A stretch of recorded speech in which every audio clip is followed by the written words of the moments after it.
الله تعالى في الكتاب العزيز. أعوذ بالله من الشيطان الرجيم. قل يا عبادي الذين أسرفوا على أنفسهم.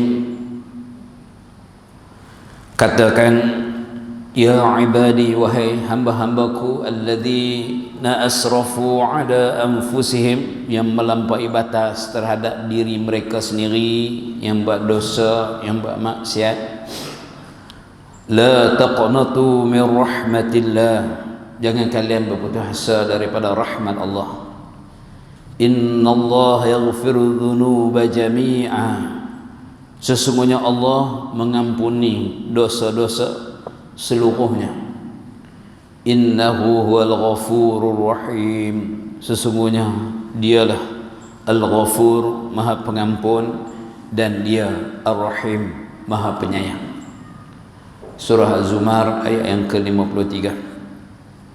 Yang dimuliakan Tuan Imam, Tuan Pengerusi, Jawatan Kuasa Qaryah, muslimin muslimat, ibu-ibu, ayah-ayah yang dirahmati Allah sekalian. Alhamdulillah, pertama dan selama-lamanya kita panjatkan kesyukuran kepada Allah. Malam ni Allah izinkan kita untuk sama-sama berada di rumah Allah ini, untuk sama-sama kita menghidupkan sunnah Nabi SAW yang sangat-sangat besar ganjaran dan pahalanya, iaitu mendirikan solat secara berjemaah. Beruntungnya kita, kerana sehingga saat ini kita masih lagi belum bergelar jenazah.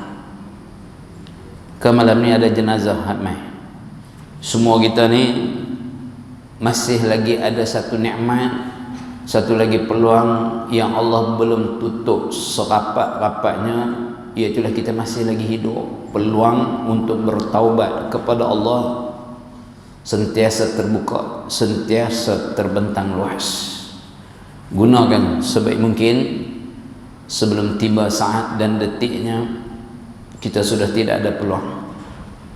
Seperti biasa, pertamanya marilah kita ikhlaskan sungguh-sungguh hati kita. Kita beritahu kepada Allah, ya Allah, ikhlaskan hati ini, ya Allah.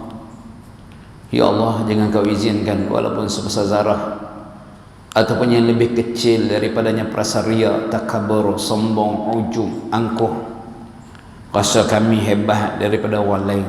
Tolong kami, ya Allah. Penat dan sia-sia amal-amal yang kami kerjakan.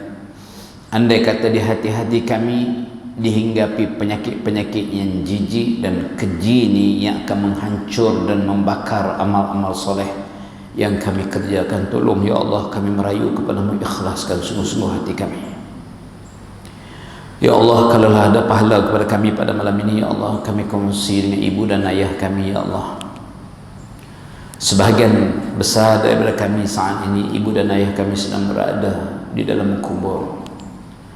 Kami tak tahu, ya Allah, untuk nasib ibu dan ayah kami di sana. Di waktu kami selesa duduk dalam aircon dengan kapetnya, bagaimanalah agaknya nasib ibu dan ayah kami di sana.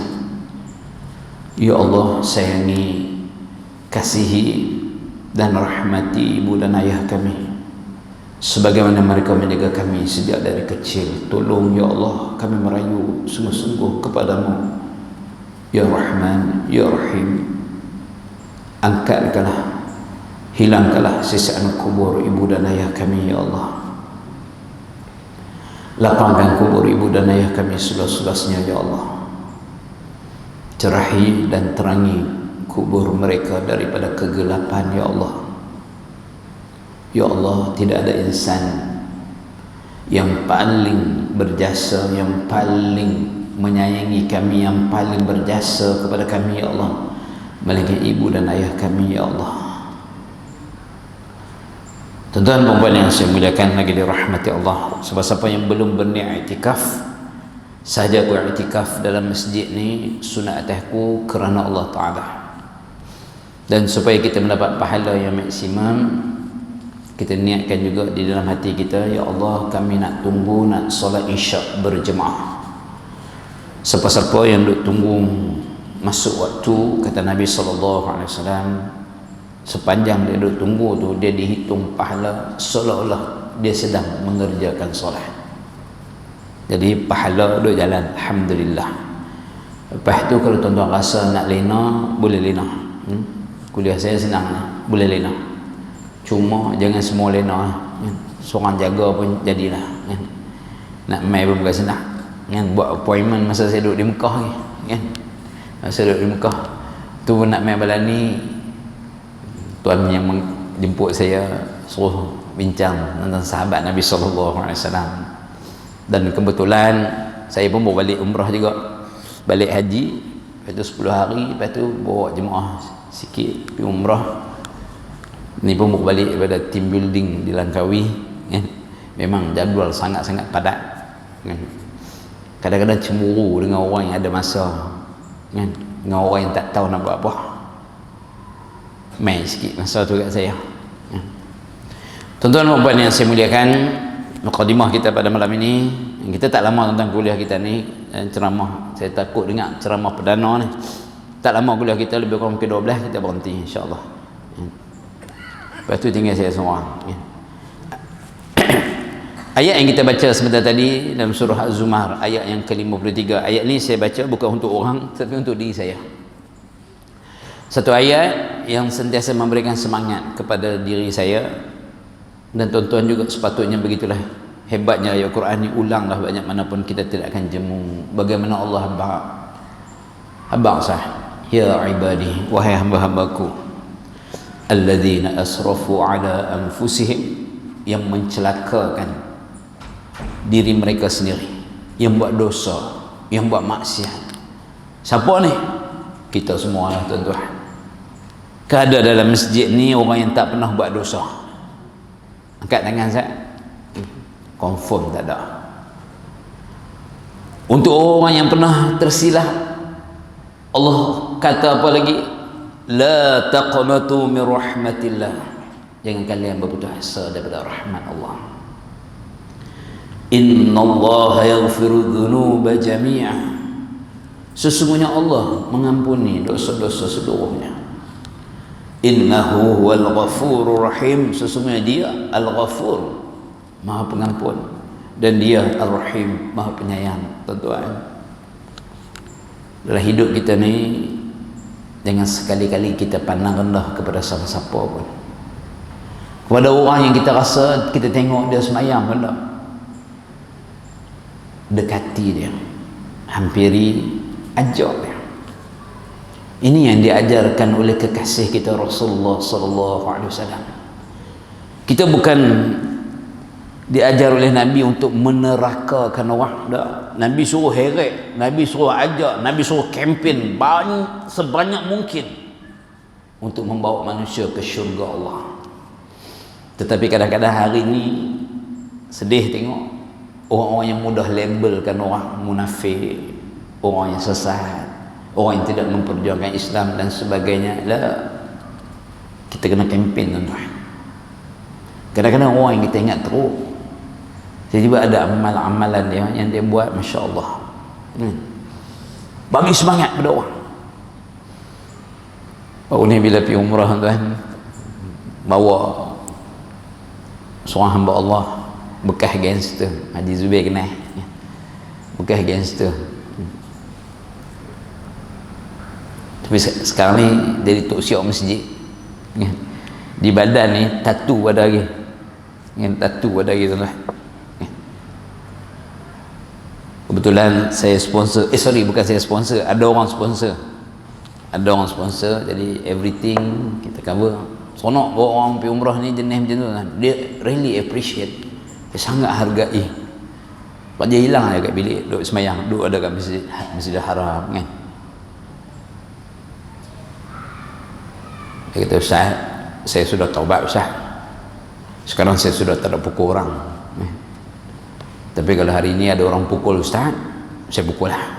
Tanya kat main, dan saya ada bodyguard. Masa umrah yang kedua, saya kapit tangan dia, pegang tawaf sa'i sekali di atas bukit Safa tu, saya doa sungguh-sungguh. Saya doa bahasa Malaysia ya tuan-tuan. Sebab doa bahasa Arab orang tak faham pun. Orang Melayu kita ni dia seronok kalau orang doa bahasa Arab dan dia tak faham. Kaedah doa tu pun tak faham juga. Masya Allah kan, menangis dia, rambu-rambu banyak mata kan. Itu dia tanya, Ustaz, agak-agak Allah ampun tak dosa saya? Hai, saya kata, insya-Allah Allah ampun, saya pun saya tak tahu. Saya baca ayat ni, kata dia. Tuan-tuan, saya teringat seorang sahabat Nabi sallallahu alaihi wasallam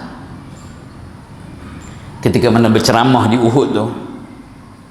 Bila habis dah peperangan Uhud, bila duk himpun mayat, bila duk himpun sahabat-sahabat yang luka parah, ada seorang lelaki yang dalam keadaan nyawa ikan. Orang kampung, orang Ansar daripada Bani Abdul Ashar, bila tengok, terkejut mereka. Dalam keadaan nyawa ikan, lelaki ni dalam hadis dari Imam Muslim, dalam bahasa hadis namanya Al-Ushairim radhiyallahu anhu, ataupun nama sebenarnya Amru. Orang kampung terkejut tengok dia, pasal yang dia tahu dia tak masuk Islam pun. Dia bertanya, wahai Ushairim, bagaimana mungkin kamu boleh berada di sini sedangkan kamu tak masuk Islam? Kamu mai tolong sajakah? Al-Ushairim jawab, aku telah beriman kepada Allah. Lepas dia sebut yang macam tu, meninggal dia. Lalu orang-orang Bani Abdul Ashar pergi jumpa Nabi sallallahu alaihi wasallam, cerita dekat Nabi, tanya dekat Nabi. Apa jawapan Nabi sallallahu alaihi wasallam? Al-Ushairim ahli syurga.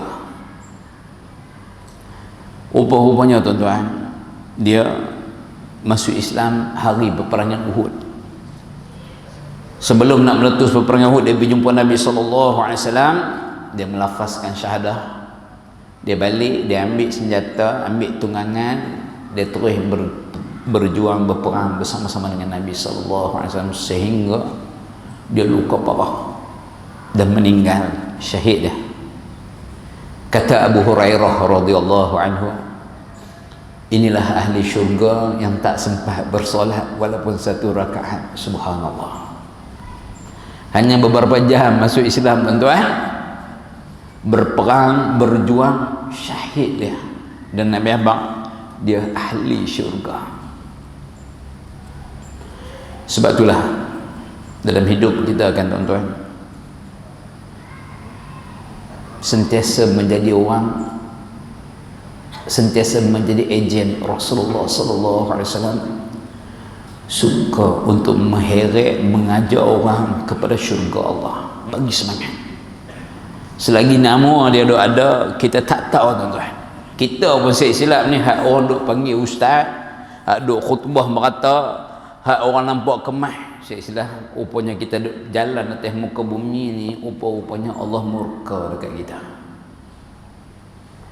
Hak sahabat saya tadi tu, hak yang saya cerita bekas gangster ni,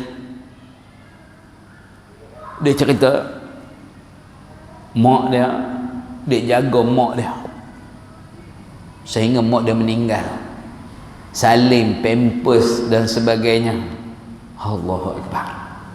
Saya dengar-dengar, patutlah ni doa mak hang. Batu tuan-tuan, kita yang ada kat sini, kalau masih lagi ada ibu dan ayah, berbaktilah dengan ibu dan ayah kita. Itu pintu syurga. Saya dah kehilangan doa ibu, mak saya meninggal.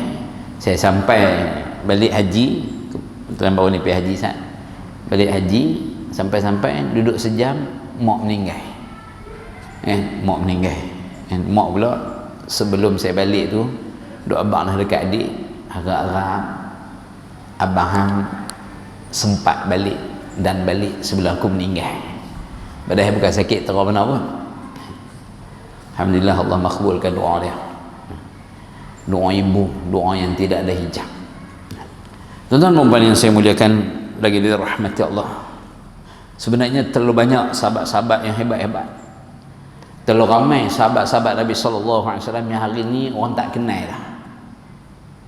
Hari ni pemuda-pemudi kita, remaja-remaji kita hari ni lebih kenal siapa?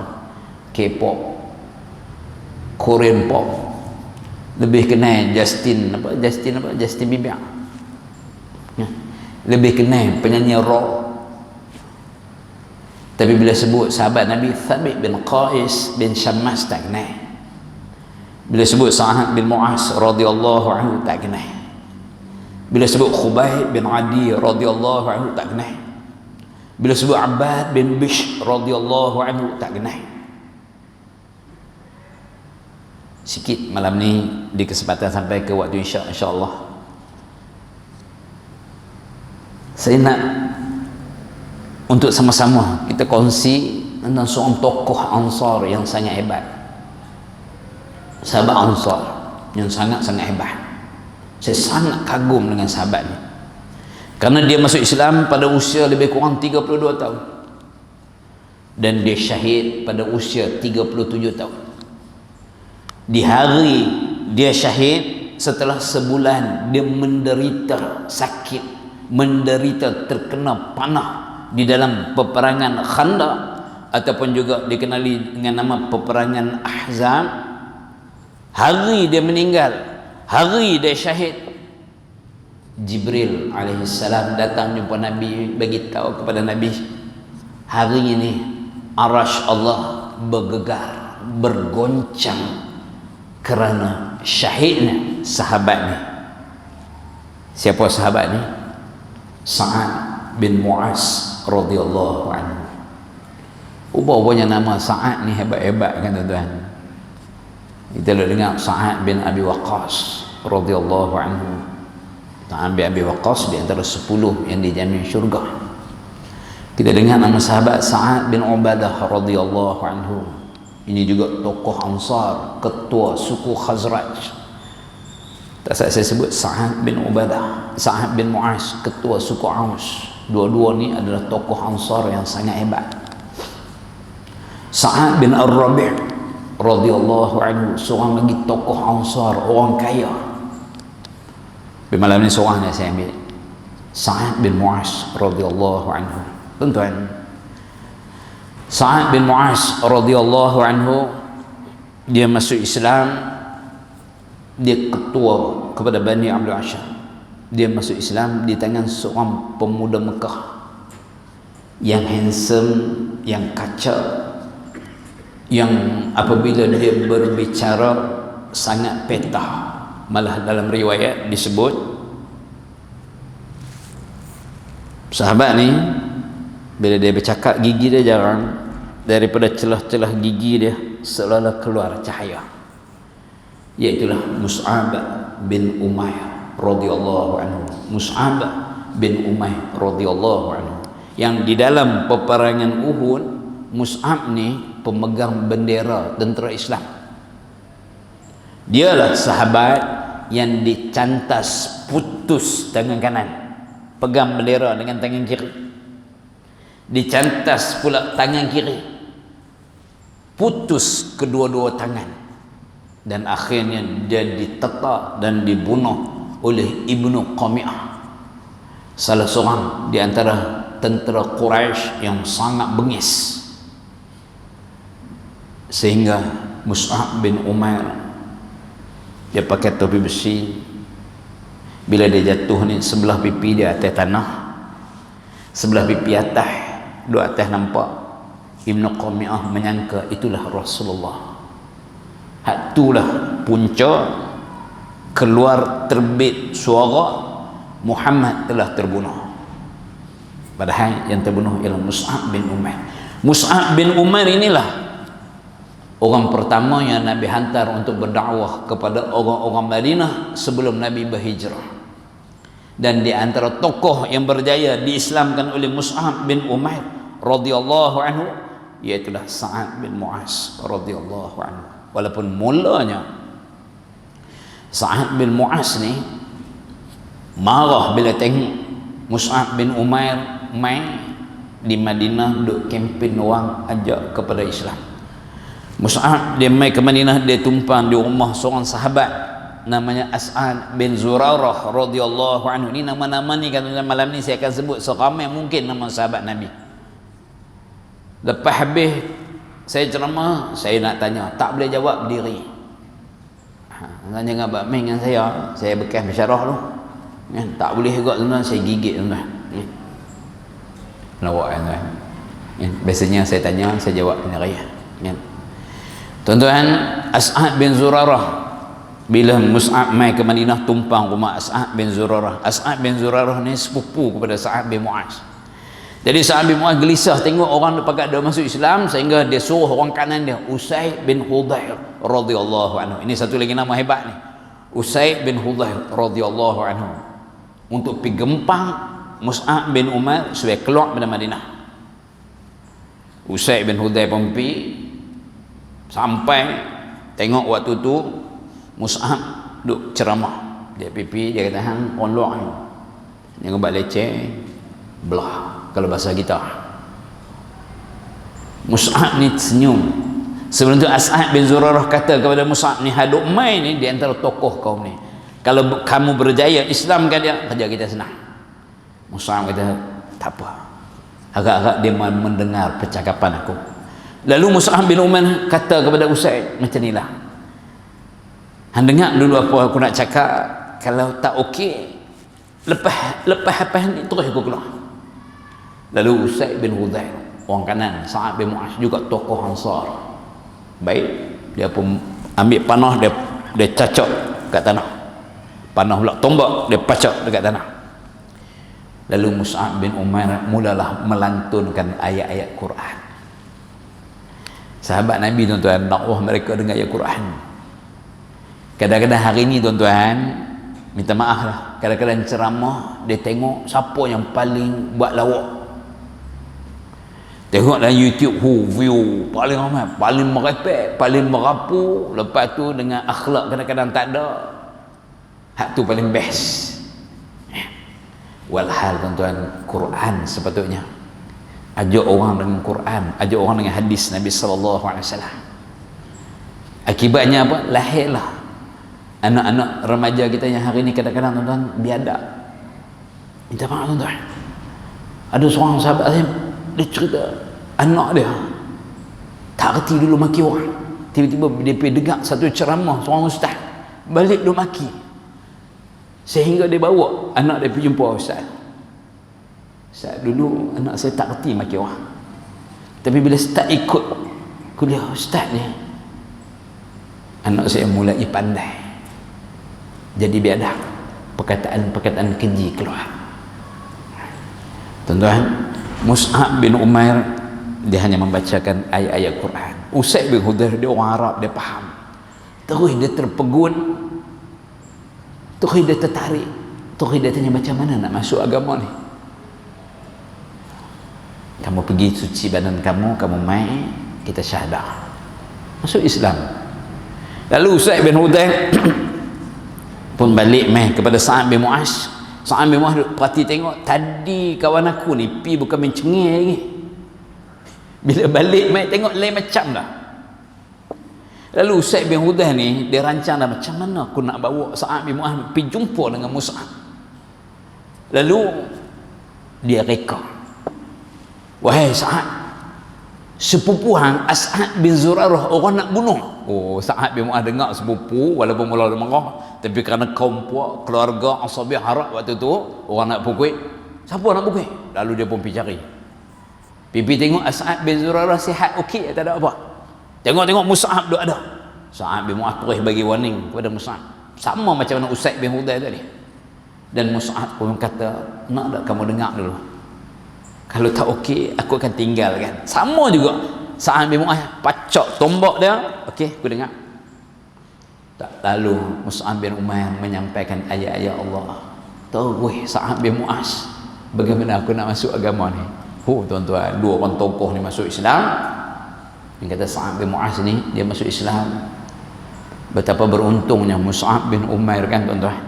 Tuan-tuan, kita duduk Penang ni kan tuan-tuan, saya nak tanyalah sikit kan pada diri saya dan juga tuan-tuan, kita ada kawan-kawan hak bukan Islam, betul kan? Ke tak ada? Ke tuan-tuan kawan dengan Melayu ya semua? Confirm ada. Kadang-kadang kedai runcit taman kita, kedai runcit Cina kan, kedai kita pergi juga, tempat kerja kita, cikgu kita, jiran kita, pernah tak kita cerita, kita ajak mereka masuk Islam. Saya nak tanya soalan tu Tuan tahu tak Sa'ad bin Mu'az ni, bila dia masuk Islam saja di tangan Mus'ab bin Umair radhiyallahu anhu, dia balik, dia ketua kampung, dia himpun orang kampung ni semua. Terus dia tanya, apa pandangan kalian tentang aku? Apa hampa nak kata tentang aku ni? Orang kampung tahu dia ni orang baik, dia ni ketua yang Masya Allah. Lalu mereka berkata, engkau adalah sayyid, engkau adalah pemimpin, engkau adalah orang yang sangat kuat di dalam menghubungkan silaturahim, engkau orang yang sangat bernas di dalam memberikan pandangan dan pendapat. Lepas orang kampung kata macam tu, terus Sa'ad bin Mu'az pun kata, dengar sini semua, aku telah beriman kepada Allah dan Rasul. Siapa-siapa di antara hampa yang tak masuk Islam, yang tidak beriman, aku takkan bercakap dengan dia. Apa yang berlaku tuan-tuan, menjelang petang diriwayatkan semua orang-orang Bani Abdul Hashim masuk Islam kecuali seorang lelaki je. Lelaki itu siapa? Yang tadi di awal tadi saya dah sebut dah, Al-Ushairim radhiyallahu anhu. Tu pun Al-Ushairim dia masuk Islam pada hari peperangan Uhud.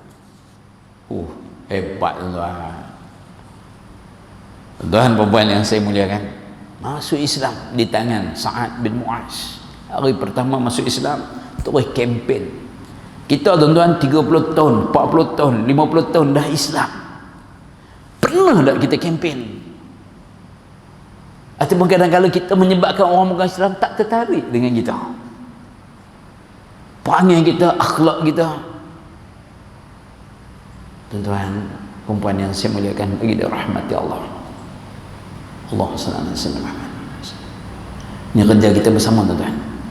Bila kita belajar sirah, bila kita belajar sahabat-sahabat Nabi SAW, bukan sekadar dengar, tapi nak ambil, nak bawa. Sa'ad bin Mu'az habis beriman orang kampung. Saya sebenarnya ringkas-ringkaskan saja tuan-tuan. Usaid bin Hudhair tadi saja nak sebut sikit. Orang kanan Sa'ad bin Mu'az ni, dia pernah satu ketika bila dia masuk Islam, satu malam dia baca Al-Quran di luar rumah dengan anak dia. Bila dia baca Quran tuan-tuan, kuda dia melompat. Kuda dia melompat, dia berhenti, kuda pun berhenti. Lalu dia baca lagi, tengok-tengok kuda lompat, dia berhenti, kuda berhenti 3 kali. Tiba-tiba dia terpandang ke langit, nampak macam cahaya lampu yang sangat cantik, dan dia rasa gerun.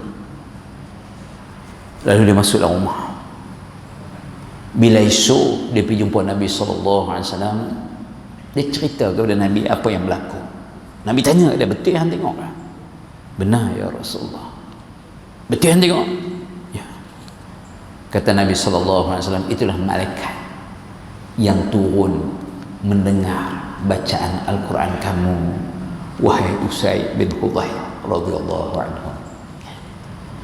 Tuan-tuan, pastikan rumah-rumah kita, di rumah-rumah kita jangan sunyi daripada kita membaca Al-Quran. Jangan hanya pasang tip. Ada setengah orang yang nak gangguan apa, sihir apa, ada pasang tip 24 jam kan? Tak jadi tuan. Jin kenal tuan, jin kenal hak tip dengan baca betul. Kita sendiri baca. Hari ini kita baca Quran lagi tuan-tuan. Hebat Quran ni. Wa nunazzilu minal Quran ma huwa shifaa'un wa rahmatul lil mu'minin. Tidak kami turunkan Al-Quran melainkan sebagai syifa, penawar dan rahmat bagi orang mukmin. Baik, sambung balik Sa'ad bin Mu'az ni kan tuan-tuan, sikap yang dikenang oleh sejarah, terutama di dalam peperangan Badar.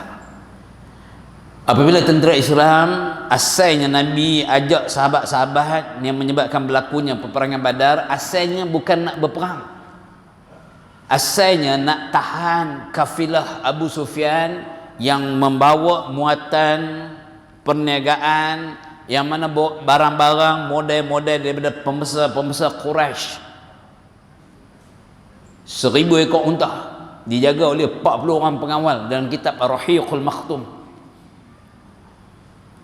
Nabi, tuan-tuan, waktu tu tahun 2 Hijrah, peperangan Badar berlaku pada tahun 2 Hijrah, peperangan Uhud berlaku pada tahun 3 Hijrah. Nabi SAW nak ambil balik harta-harta sahabat yang hijrah daripada Mekah ke Madinah. Sahabat-sahabat hak hijrah daripada Mekah ke Madinah yang mereka tinggal di Mekah, pok-pok Quraisy pakat sapu habis. Jadi Nabi nak tahan ni, nak ambil balik, bukan niat nak berperang. Tiba-tiba tuan-tuan, bila Nabi SAW dah ada dekat-dekat Badar, jarak di antara Madinah dengan Badar ni lebih kurang 154 km. Jauh juga.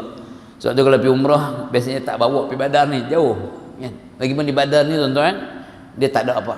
Dia perkampungan sunyi yang ada telaga, bekas telaga yang dicampak mayat-mayat bangkai-bangkai Abu Jahal, Utbah bin Rabi'ah, Syaibah bin Rabi'ah, Walid bin Utbah, pemusa-pemusa Quraisy yang dibunuh dalam peperangan Badar. Jadi Nabi SAW masa Abu Sufyan lalu nak pi, tak sempat nak halang, lalu kod highway Madinah, nak pi ke Syam daripada Mekah, confirm kena lalu kod Madinah. Bila balik tu, waktu itulah. Dan yang kata Abu Sufyan ni pun terror, dia ni bijak tuan. Abu Sufyan ni bijak. Sebab tu zaman Umar angkat dia jadi gubernur di Syam. Bijak.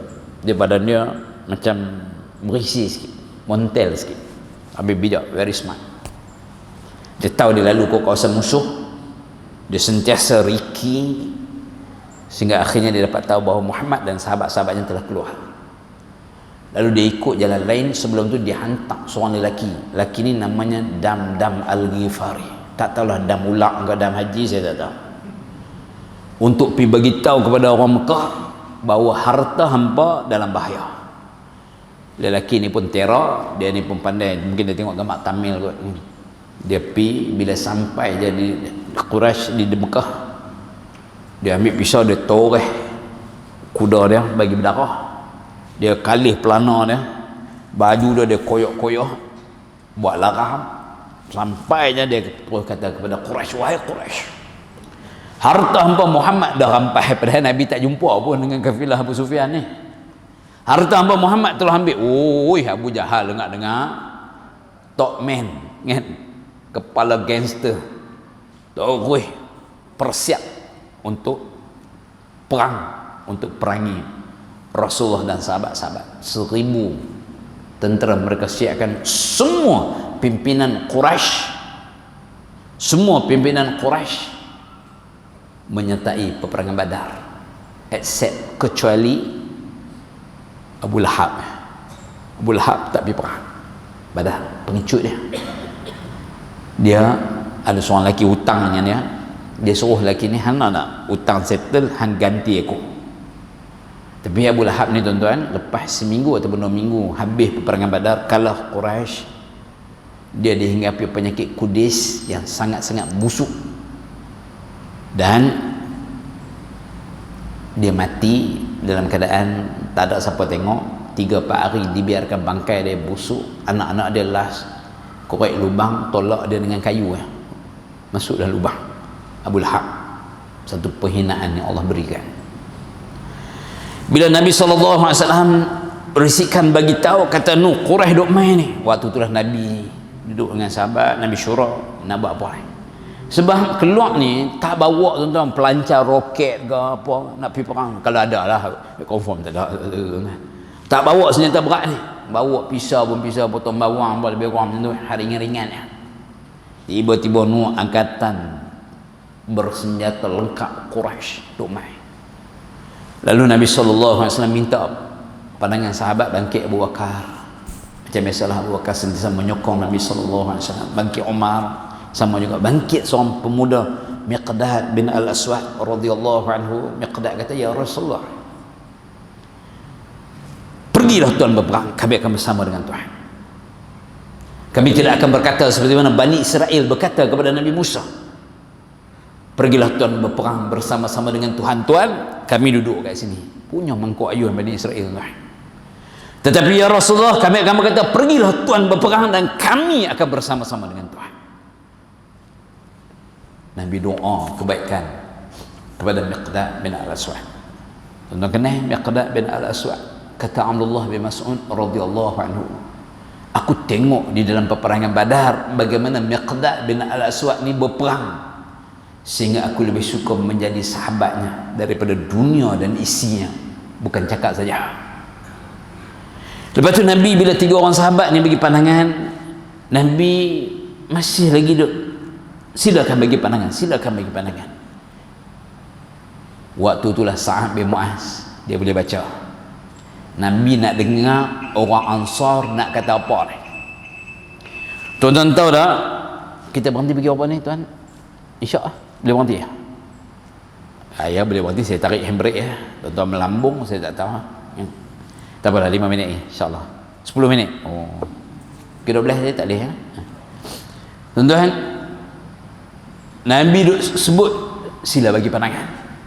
Waktu tu kan tuan-tuan, Sa'ad bin Mu'adh dia ketua Ansar, dia tahu Nabi nak dengar orang Ansar nak kata apa. Tuan-tuan boleh bayang dalam peperangan Badar ni, Nabi SAW haduk mai pada Mekah ni bukan orang lain, adik-beradik. Haduk mai, ada yang bapak duk mai, anak belah tentera Islam. Contoh sahabat Abu Ubaidah Hajarah, bapak ada Hajarah bersama tentera musyrikin, anak bersama dengan Nabi. Utbah bin Rabi'ah, jahat ni tak tahu nak abang bila di sebelah pihak tentera musyrikin. Anak dia Abu Huzaifah. Ada duk mai anak pak belah tentera Islam, siapa dia? Sayyidina Abu Bakar. Waktu tu Abdul Rahman, anak dia belum masuk Islam. Ada haduk mai ni pak menakan, anak menakan dia belah tentera Islam, siapa dia? Umar Al-Khattab. Pak menakan dia duk mai dalam peperangan Badar, Umar bunuh pak menakan dia. Ada haduk mai menantu pak mentua belah tentera Islam, siapa dia? Rasulullah sallallahu alaihi wasallam sendiri, menantu Nabi Abu Al-As bin Rabi', iaitulah suami kepada Zainab. Yang mai dia ni Abu Al-As ni, suami kepada Zainab ni orang baik. Dia mai dalam keadaan terpaksa. Sebab tu tuan-tuan dalam peperangan Badar, sebelum meletus peperangan Badar, Nabi pesan kepada sahabat jangan bunuh 3 orang ni. Mereka berada di pihak tentera musyrikin, mereka mai kerana terpaksa, bukan mereka nak memerangi kita. 3 orang. Pertama siapa? Pak menakan Nabi Al-Abbas. Yang kedua menantu Nabi ni Abu Al-As, suami kepada Zainab. Waktu tu belum turun ayat Quran yang memisahkan isteri dah masuk Islam, suami belum masuk Islam, perlu dipisahkan. Belum turun ayat tu. Karena tu Zainab walaupun dia masuk Islam, dia masih lagi duduk dengan suami dia Abu Al-As, anak menakan Siti Khadijah, yang Masya Allah sangat-sangat baik. Abu Al-As ni pesan jangan bunuh. Dan seorang lagi yang Nabi pesan jangan bunuh, Abu Bukhtari bin Hisham. Abu Bukhtari bin Hisham ni tuan-tuan, dia sedihnya sampai dia mati, dia masih lagi dalam keadaan seorang musyrik. Pasal Nabi tak bagi bunuh dia, Nabi kenang kebaikannya walaupun dia bukan Islam. Dialah di antara 5 pembesar Quraisy. Ketika mana Nabi SAW di pulau, Nabi dan sahabat di pulau oleh Quraisy selama 36 bulan, 3 tahun, sehingga sahabat-sahabat makan daun kering, baby-baby, bayi-bayi orang Islam menangis, makanan tak ada, kena pulau dengan Quraisy. Abu Bukhtari bin Hisham ni lah di antara 5 pembesar Quraisy yang walaupun tak masuk Islam tetapi kesian, mempunyai peri kemanusiaan yang sangat tinggi, kesian kat Nabi dengan sahabat-sahabat, berusaha untuk membatalkan pemelawan Quraisy terhadap Nabi dan sahabat. Nabi pesan jangan bunuh. Waktu tu tuan-tuan, bila Nabi duk tanya ni, orang Ansar belum bercakap lagi. Daripada 313 ahlu Badar tuan-tuan, 313 tentera Badar. Tuan-tuan penting tau tentera Badar ni. Sebab ranking afdal sahabat, pertama 10 yang dijamin syurga, Abu Bakar, Umar, Uthman, Ali, Az-Zubair bin Awam, Talha bin Ubaidillah, Sa'ad bin Abi Waqqas, Abu Ubaidah Al-Jarrah, Abdul Rahman bin Auf, Sa'id bin Zaid. Hak ni 10 yang dijamin syurga di atas lisan Nabi SAW, yang sepatutnya ada dalam hati kita. Ke 10 sahabat ni, ini ranking sahabat yang paling afdal. Ranking yang kedua 313 Ahlul Badar. Sebab itu sahabat-sahabat yang tidak menyertai peperangan Badar, kerana Nabi tak wajib kan sahabat pergi perang Badar, sebab bukan nak pergi perang. Sebab itu ada sahabat yang tidak menyertai peperangan Badar sangat cemburu kepada sahabat-sahabat yang menyertai peperangan Badar, kerana mereka ni mendapat anugerah yang special daripada Allah. Apa dia? Allah ampun dosa mereka sebelum, semasa dan yang akan datang. Daripada 313 Ahlul Badar ni kan tuan-tuan, berapa orang Muhajirin, berapa orang Ansar? Berapa orang sahabat yang daripada Mekah, berapa orang Madinah? 82 orang Muhajirin, 231 Ansar. Saya ulang lagi sekali, 231 orang Ansar di dalam peperangan Badar. Di dalam menjadi Ahlul Badar ni 231 orang-orang Ansar, orang Madinah, orang Muhajirin 82 orang ni. Siapa majoriti? Ansar. Sebab tu bila Nabi minta pandangan hak bangkit ni, mula-mula Abu Bakar, lepas tu Umar, lepas tu Miqdad bin Al-Aswad, tiga-tiga ni orang Muhajirin. Nabi duduk tunggu orang Ansar nak kata apa. Sebab ini peperangan yang pertama. Benar Nabi hijrah daripada Mekah ke Madinah setelah berlakunya Bai'atul Aqabah yang kedua. Keluarnya 70 lelaki dan 2 orang wanita Ansar, orang Madinah, pi di Jamrat, di Jamratul Aqabah, tempat kita pergi haji duk melontak. Ada satu masjid kecil, kalau tuan-tuan pergi melontak, ada satu masjid kecil, di situlah berlakunya Bai'atul Aqabah yang kedua, iaitulah sumpah setia orang-orang Ansar yang tak boleh tahan bila tengok Nabi lu kena teruk di Mekah ni. Ajak Nabi, ya Rasulullah, mai duduk di Madinah, kami akan jaga Tuhan seperti mana kami jaga diri kami, keluarga kami dan anak-anak kami. Ni mulianya orang-orang Ansar ni tuan-tuan. Tapi sekarang ni Nabi duduk ada di Badar, Nabi keluar pada Madinah. Perjanjian ni mereka akan menjaga Nabi di Madinah. Nabi keluar, sekarang ni ada di Badar, 154 km daripada Madinah. Nabi duduk tunggu orang Ansar nak kata apa. Orang Ansar yang pertama sekali bangkit tidak lain dan tidak bukan sahabat yang sedang kita bicarakan, iaitulah Sa'ad bin Mu'az radhiyallahu anhu. Dia bangkit, terus dia kata, demi Allah, sepertinya Tuhan menginginkan kami ni orang Ansar nak kata apa. Benar ya Rasulullah, sepertinya Tuhan nak dengar orang-orang Ansar nak kata apa. Nabi jawab, nah. Lalu Sa'ad bin Mu'az kata, kami telah beriman kepada Tuhan, kami bersaksi bahawa apa yang Tuhan bawa adalah kebenaran, dan kami telah memberikan janji dan ikrar kami untuk sami'na wa ata'na. Bergeraklah ya Rasulullah, buatlah apa yang Tuhan nak, demi zat yang telah mengutuskan Tuhan dengan kebenaran. Sekiranya Tuhan bawa kami ke lautan, engkau menyeberanginya, nescaya kami akan menyeberangi lautan bersama-sama dengan Tuhan. Tidak ada seorang pun daripada kami, daripada kalangan Ansar yang akan tertinggal. Kami tidak takut jika esok kami terpaksa berhadapan dengan musuh. Kami adalah orang-orang yang sabar di saat berperang dan teguh di medan juang. Mudah-mudahan Allah akan memperlihatkan kepada Tuhan sesuatu yang mengembirakan, bagaimana kami orang-orang Ansar akan berperang. Allahu Akbar Tuhan. Tuan-tuan boleh bayang tak bagaimana perasaan Rasulullah sallallahu alaihi wasallam. Hak duk mai tu adik-beradik, hak duk mai tu orang kampung, hak duk mai tu bangsa Nabi, kaum puak Nabi sallallahu alaihi wasallam. Tiba-tiba hak yang nak mempertahankan Nabi ni bukan adik-beradik Nabi, orang-orang Ansar. Bila Nabi mendengar perkataan Sa'ad bin Mu'az, Nabi sangat-sangat gembira.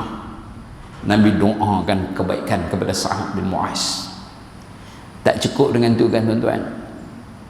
Bila tentera Islam sampai jadi Badar tu, bila pilih mata air yang paling hampir dengan musuh, Sa'ad bin Mu'az ni cadang, ya Rasulullah, boleh tak kami siapkan, kami buat satu kemah, Tuan duduk dalam kemah ni, Tuan bagi arahan daripada kemah ni, musuh kami akan berhadapan. Allahu Akbar. Musuh kami akan berhadapan, kami akan sediakan seekor tunggangan untuk Tuhan. Kalau Allah takdirkan di dalam peperangan ini kita menang, alhamdulillah. Tetapi ya Rasulullah, kalaulah kita kalah, kalaulah kita tewas, tuan naik tunggangan ni segera balik ke Madinah. Kerana sesungguhnya di Madinah masih ramai lagi saudara-saudara kami yang cinta dan sayang mereka kepada Tuhan sedikit pun tidak berkurang, seperti mana kami mencintai dan menyayangi Tuhan. Siapa ni tuan? Sa'ad bin Mu'az. Dan di dalam peperangan Badar dialah yang menjadi bodyguard Nabi SAW. Di mana ada Nabi, di situ ada Sa'ad bin Mu'az bersama dengan pemuda-pemuda daripada Bani Abdul Asyar. Saya rasa cukup lah, saya janji 10 minit. Nampak macam lebih lah. Saya tengok tuan-tuan pun satu macam ya. Tuan-tuan ada nak balik makan ubat kecil manis, darah tinggi dan sebagainya, lagi lama-lama tak boleh. Jadi saya rasa dekat tu je, di lain hari dan waktu insya-Allah kan. Sahabat ni baru seorang kan, tu pun tak habis. Tu baru cerita perang Badar. Tak cerita lagi bagaimana jasa Sa'ad bin Mu'az dalam peperangan Khandaq, peperangan ataupun juga dikenali dengan nama peperangan Ahzab. Bagaimana Sa'ad bin Mu'az menetapkan hukum Allah daripada atas 7 lapis langit. Hebat sahabat ni. Tuan-tuan nak pergi umrah, ada kesempatan, saya pun kadang tak ada kesempatan, untuk orang lelaki lah, masuk ke perkuburan Baqi'. Di situ adanya jasad sahabat Sa'ad bin Mu'az radhiyallahu anhu yang cukup hebat. Tapi malangnya hari ni ramai orang tak kenal sahabat ni. Hebat, sangat hebat. Dia hidup masuk Islam, dia memberikan segala-galanya kepada Allah dan Rasul. Jadi saya rasa dekat tu saja. Saya minta ampun, minta maaf banyak-banyak. Nah, tekak pun dah kering dah ni kan. Tuan-tuan tak apa, dengar kan. Esok kuliah subuh lagi kan. Jadi saya rasa dekat tu saja. Sonok jumpa tuan-tuan kan. Kita berada di rumah Allah ni kan. Tuan-tuan nak kempen sikit. Di rumah kita kalau ada anak-anak jantan, heret dia esok main sembahyang subuh berjemaah. Ada anak menakan, kempen. Ada cucu-cucu kita tuan-tuan, walaupun darjah 3, walaupun darjah 4, latih dia, gerak dia, hinggut dia. Tambah-tambah anak remaja lelaki kita. Kita ayah, kita suami, kita bapa, kita ibu. Inilah mudah-mudahan pahala kita duduk dalam kubur nanti terus mengalir, kerana kita sentiasa menjaga ahli keluarga kita. Ya ayyuhalladzina amanu, wahai orang yang beriman, qu anfusakum wa ahlikum nara, pelihara diri kamu dan ahli keluarga kamu daripada api neraka Allah. Jadi saya setakat itu saja. Saya minta ampun, minta maaf banyak-banyak, terkasar bahasa dan sebagainya. Mudah-mudahan Allah hitung pahala dan juga kebaikan yang banyak kepada tuan-tuan insya-Allah. Wallahu a'lam. A'udzubillahi minasyaitonirrajim. Bismillahirrahmanirrahim. Alhamdulillahi rabbil alamin. Allahumma shalli ala sayyidina Muhammad wa ala ali sayyidina Muhammad. Allahumma ighfir lana dhunubana wa liwalidayna warhamhuma kama rabbayana shighara. Ya muqallibal qulub thabbit qalbi ala dinik. Allahumma inna na'udzu bika min an nushrika bika syai'an na'lamu wa nastaghfiruka lima la na'lamu.